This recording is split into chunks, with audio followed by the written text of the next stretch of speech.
There's a 2-ingredient sourdough recipe that medieval bakers used for over 800 years. No proofing box, no feeding schedule, no folding every 30 minutes. The method sounds completely wrong, but it produces deeper flavor, a better crust, and bread that lasts twice as long as anything you're making right now. Meanwhile, modern sourdough has you babysitting a single loaf for 12 to 18 hours, adjusting room temperature, watching the clock, and half the time it still comes out dense and gummy.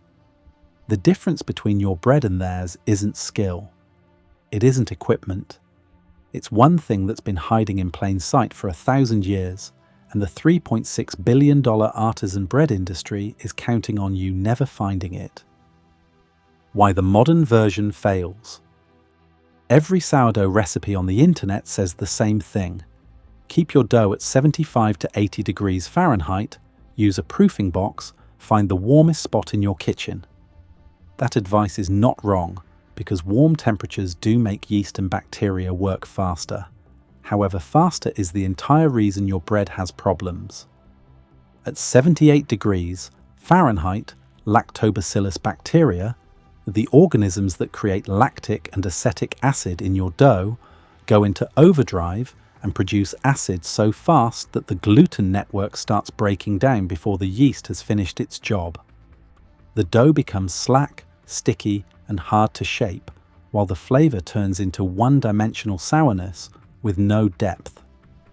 Here is what nobody tells you. That sharp, vinegary taste in your sourdough is not a sign of a good ferment, but a sign of a rushed one. Acetic acid, the compound that gives vinegar its bite, dominates when fermentation happens fast and warm. On the other hand, lactic acid, the milder, creamier compound that gives European sourdough its complexity, needs more time than a warm kitchen allows. Beyond flavor, warm fermentation is fragile. If your kitchen drops from 78 degrees Fahrenheit to 73 degrees Fahrenheit, the timing changes completely, and overproofing by just 45 minutes in a warm room ruins your dough entirely. That approach produces bread that stales within 48 hours, is hard to digest, and tastes the same whether you ferment for 8 hours or 12, because the flavor compounds never had time to develop. Commercial bakeries know this, which is why industrial sourdough uses added citric acid and vinegar to fake the flavor that real fermentation creates. A loaf of artisan sourdough from the grocery store contains dough conditioners, added gluten, ascorbic acid, and sometimes commercial yeast mixed in alongside the starter. The label says sourdough, but the ingredient list says otherwise. So how did medieval bakers avoid this completely? Medieval bakers didn't have the option of controlling temperature. They worked in stone buildings where the air was whatever the season gave them, and instead of fighting that reality, they used it. English manor records from the 14th century describe a bread-making rhythm that looks nothing like modern sourdough schedules. Bakers mixed their dough in the evening, placed it in the cellar or a stone alcove, shaped it the next morning, and baked it by afternoon. That amounts to 18 to 20 hours of cold fermentation with no checking, no poking, and no adjusting, because they simply walked away and let the cold do the work. This wasn't a shortcut. It was the standard method across medieval Europe for centuries. The cellars where it happened stayed between 45 and 55 degrees Fahrenheit year-round, since stone walls and earthen floors created natural temperature stability that kept the space warmer than outside air in winter and cooler in summer. The dough sat in a steady, cool environment that slowed everything down just enough to produce remarkable bread. Modern science has confirmed what these bakers knew through generations of observation.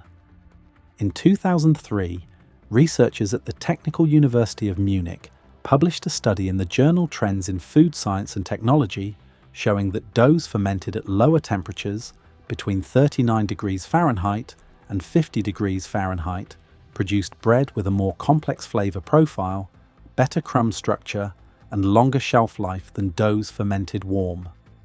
A 2012 study from the University of Alberta, published in the International Journal of Food Microbiology, went further and found that cold fermented sourdough had a higher ratio of lactic acid to acetic acid, which is the difference between bread that tastes balanced and creamy versus bread that tastes sharp and aggressive.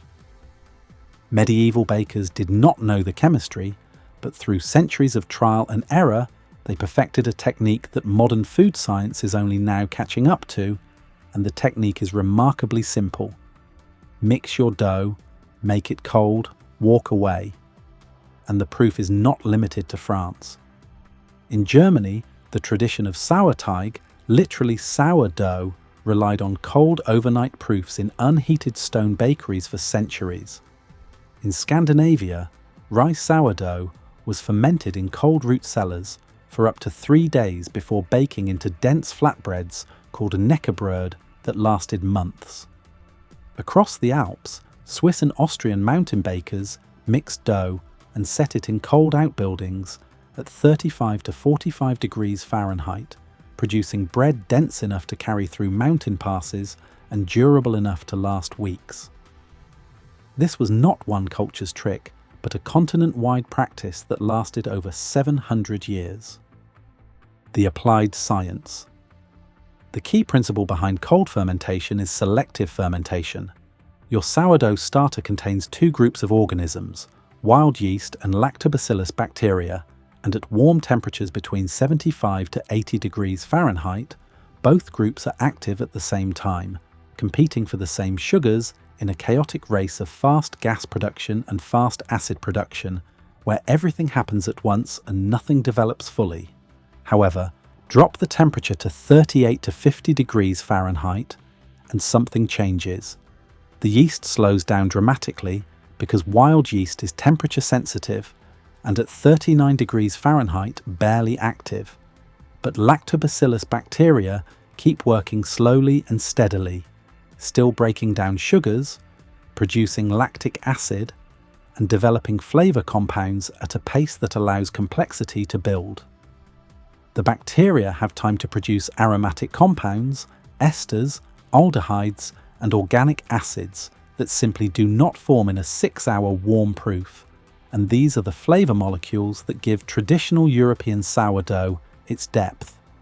Here is what makes this remarkable. During cold fermentation, enzymes called proteases and amylases continue breaking down proteins and starches in the flour even while the yeast rests. Proteases snip gluten proteins into smaller pieces, which in controlled amounts actually makes the dough easier to digest. At the same time, amylases break complex starches into simple sugars that feed the Maillard reaction during baking, the chemical process that creates the golden brown crust and the caramel-like sweetness in well-made bread. A warm fermented loaf does not have time for this enzymatic breakdown because the oven stops the process before it finishes. On the other hand, a cold fermented loaf has time for the enzymes to do their full work, resulting in bread with a thinner, crispier crust, a more open and even crumb, and a flavour that has layers instead of just sourness. And here is the number that matters most. A 2017 study from the University of Eastern Finland, published in the journal Food Chemistry, found that sourdough fermented at cold temperatures for 48 hours showed a 60% greater reduction in phytic acid, the anti-nutrient that blocks mineral absorption, compared to the same dough fermented warm for 8 hours. Cold fermentation does not just taste better, but makes the bread more nutritious. Beyond nutrition and flavour, cold fermentation also improves the physical handling of dough. At 39 degrees Fahrenheit, gluten tightens and the dough firms up, so that slack, sticky mess that spread all over your counter during warm fermentation holds its shape after 24 hours in the fridge, scores cleanly, and transfers into the Dutch oven without sticking or deflating. Professional bakers call this cold strength, and it is the reason that bakeries produce the best artisan loaves in the world. Why we stopped. The method did not fail but got replaced by something faster and more profitable. The first force was commercial yeast.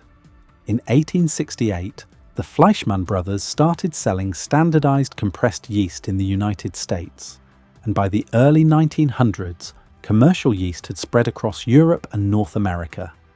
It was a genuine revolution because commercial yeast is fast, predictable, and requires no skill to use, turning a loaf that took a medieval baker 24 to 36 hours into a 3 to 4 hour product, which for a commercial bakery is the difference between baking 1 batch per day and baking 6. The second force was central heating.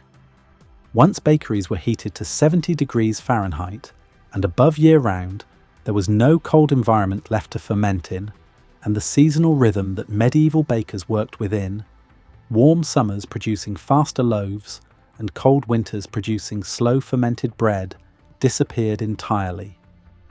Every day became a warm day, which means fast fermentation, less flavour, less nutrition, shorter shelf life, but more loaves per hour.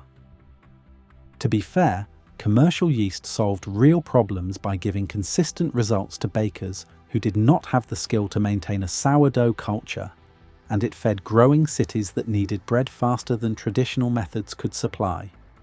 Not because the old way was better, but because the new way was faster, and in a market economy, faster wins. However, the knowledge did not disappear everywhere. In parts of rural France, Germany, and Scandinavia, village bakers continued using cold fermentation into the 20th century. Chad Robertson, founder of Tartine Bakery in San Francisco, built his entire method around extended cold fermentation after studying with traditional bakers in the French countryside, and his first book, published in 2010, helped restart a movement. Today, artisan bakers like Tartine, Poilane, in Paris operating since 1932, and dozens of micro-bakeries across Europe are returning to what medieval bakers considered normal. And you can do this yourself, in your own kitchen this weekend. You do not need a proofing box, though a Dutch oven helps. All you need is flour, water, a sourdough starter, and your refrigerator. The final dough contains 2 ingredients, flour and water.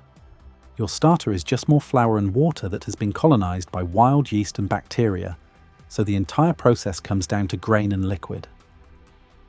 Materials: 500 grams of bread flour, either whole wheat or a mix of 80% white bread flour and 20% whole wheat, since whole wheat ferments faster because it contains more enzymes and natural sugars.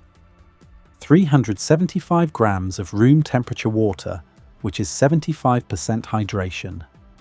If you want to keep it simple, use a kitchen scale, or if you don't have one, it's about 1 2/3 cups of water to 4 cups of flour. 100 grams of active sourdough starter.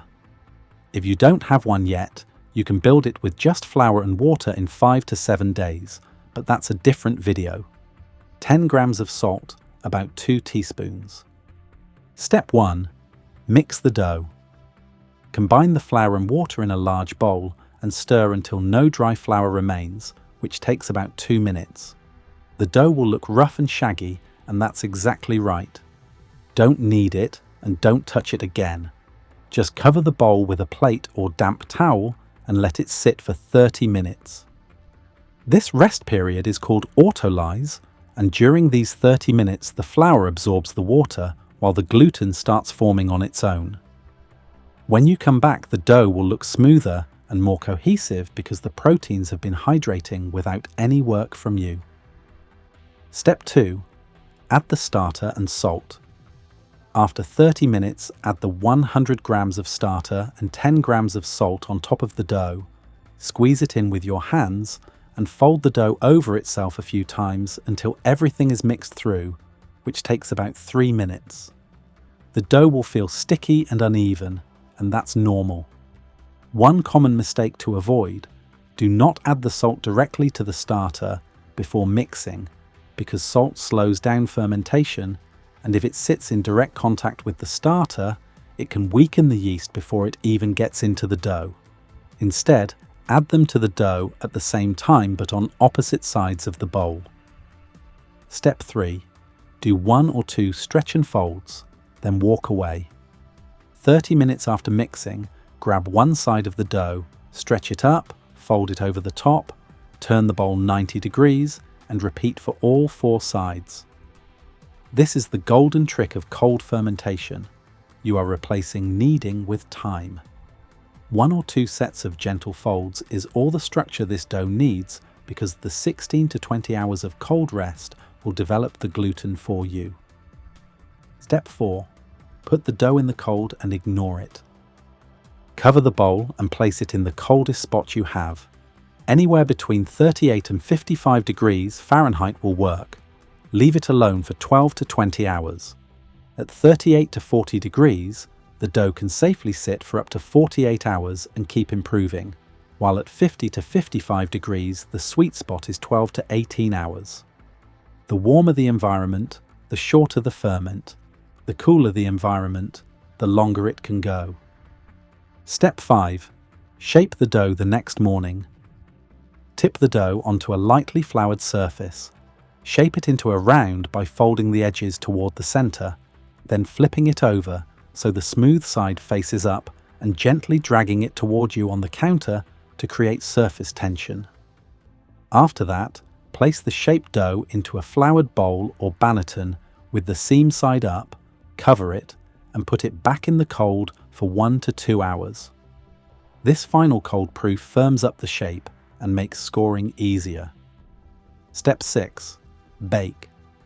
Preheat your oven to 450 degrees Fahrenheit with a Dutch oven inside and let it heat for a full 45 minutes.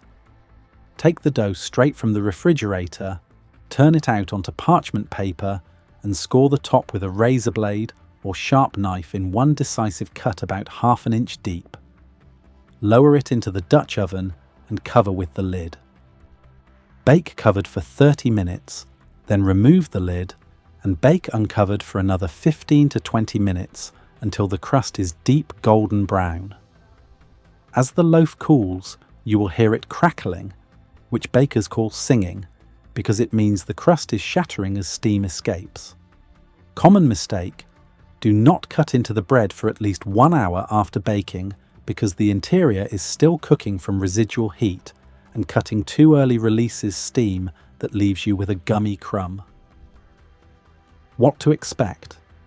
Your first loaf will not be perfect, as the shape might be uneven and the scoring might tear instead of bloom, but the flavour will be different from anything you've made with the warm fermented method, with a thinner and crispier crust, a more even crumb, and a flavour that is milder but deeper with less vinegar and more complexity. After your third or fourth loaf, you will start dialing in the timing: 24 hours for a mild, sweet bread, 48 hours for something with more tang and character, and 72 hours for a deeply sour, complex loaf with maximum flavour development. After a month, you will not go back to warm fermentation because the schedule is easier, the results are better, and the bread lasts 4 to 5 days on the counter instead of 2. A £2 loaf of artisan cold fermented sourdough at a bakery costs $8 to $12, while your homemade version costs under $2 in flour, water and salt, with no proofing box needed and no special equipment beyond a Dutch oven that you buy once and keep for decades. The math is simple. The medieval baker with his stone cellar and bag of flour wasn't primitive. He was an engineer who understood that bread needs time, not technology. We forgot that, and we traded patience for speed only to end up with bread that's harder to make and worse to eat. You don't need a proofing box, a thermometer, or a feeding schedule printed on a laminated card. You need flour, water, and the willingness to walk away and let time do what it's been doing for 1,000 years. If you're learning something valuable, hit that like button and subscribe. It helps us share this forgotten knowledge with more people who are ready to take control of their own food. Drop a comment and tell me, are you going to try cold fermentation this weekend? And if you already have, how long is your longest cold proof? Subscribe for more forgotten secrets of self-sufficiency.